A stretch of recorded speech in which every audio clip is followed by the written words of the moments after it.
Timer natin. Oo. Tinamaan po ng kanan doon, ha? Hello. Matapos makapagtala ng siyam na magkakasunod na panalo dito sa Pilipinas, ay nabigyan na ng laban sa labas ng ating bansa sa unang pagkakataon ang tubong Cebu City na si Alan Tañada taong 2010, kung saan dumayo ito sa bansang Japan upang sagupain ang maskuladong Japanese boxer na si Rikiya Fukuhara para sa bakanting OPBF Super Featherweight title. Bukod sa mas malaki ang katawan, ay mas matangkad pa at mas lamang sa boxing experience si Fukuhara, na noon ay may kartadang 24 wins, 3 losses, 1 draw at may 18 KO. Habang ang ating kababayan naman na si Alan Tañada ay may kartada pa lamang noon na 9 wins, 0 loss, 2 draw at may 4 KO. Ang laban ng dalawa ay ginanap sa Super Arena sa Saitama, Japan. Kaya halina mga kaboksing at muli nating balikan kung paano dinurog ng dayong Pinoy ang maskuladong kalaban. 10 pounds. Ang edad po, niya pong kuya ito ni Alan Tañada. Saka matang basketball. Matang ka na. Gulat pa rin ako eh. Well, Yung painting niya, hindi mahalata eh. totoo po. Kita niyo po, sinusuntok po ng marami si Tañada. Matanyada, willing to box. Dahil itong batang ito, merong pong self-confidence. Yan. You put that self-confidence. Kung minsan, cocky, you know, pero manageable. Oh, good combination that time by Tañada. Now, the jab po na. Oo. Mga uniforme nila. Oo. Kahit anong sport, ang ganda ng uniforme nila. Well, inumpisa na po Tañadang suntokin sa katawan sa mukha itong hapon. Pero yung hapon, mga binibitawan niya suntok, yung bang hindi pa nakatodo. Oh. Sabagay, uy, Badness. na. Badness. Tatakot na. Talagang napaka-Asian. Mukhang feeling out round yung first round. Nagkatansyahan lang sila. Totoo. Pero ngayon, ito second Garcia, ni Romel na mag-umpisa yung Tañada. Dahil Hello.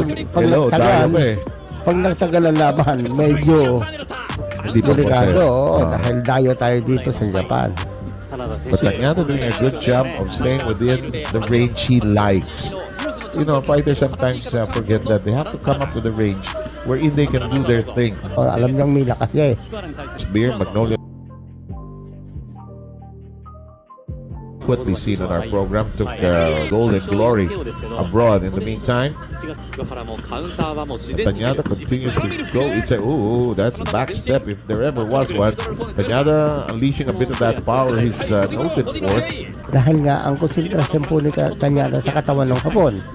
Dahil yun po ang binibili sa kanya ng kanyang cornerman. Nice flick of the right hand there. That short right hand on the money. Sabi ko nga, So, sa haba po niyan. Oh, may sense of humor pala siya. oo. The Japanese fighter in a bit of confusion as what he wants. Fukuhara trying to make, and that'll do it. Pwede. Ang ganda ng timer natin. Oo. Tinamaan po ng kanan. Matapos tamaan ang solidong kanan ni Tañada, ay bumagsak ang Hapon sa round 3. Po ng kanan doon, ha? Hello. That was a surprise, a shocker that really threw off Fukuhara. And the count is now 7. And now it's 8. Tañada bouncing up and down. Tañada trying to go inside. Senses that he can take on.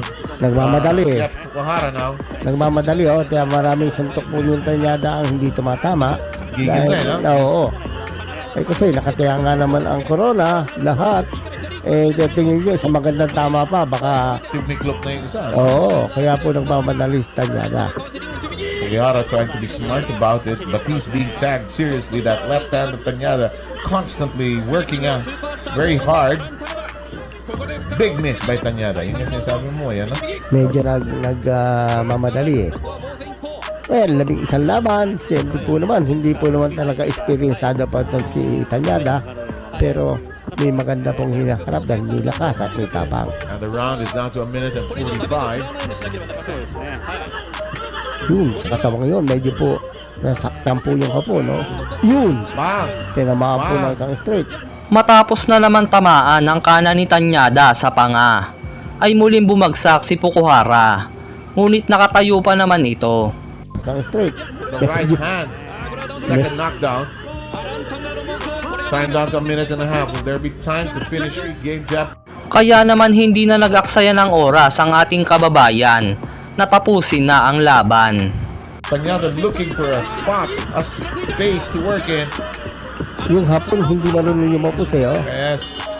Yes, it's over. Tanyada raises his hands. It is a huge win in the third round. Let's take a second look, Mike. Tinamaan po ng left hook tapos isang kanan. Yun ho ang unang knockdown. Ano eh, spin ano? Oo. Medyo tinon pa ng konti ni Tanyada. Oo, yung kaliwa muna tapos yung kanan eh, oh. Pero mapapagmasdan mo, Sep, oh, ang katabang po ni Tanyada napakaliit kumpara doon sa Hapon. Ito po yung pangalawang knockdown. Tinamaan po sa may tinamaan po ulit ng isang Sa panalong iyon ay napasa kamay ni Alan Tanyada ang bakanting OPBF Super Featherweight title.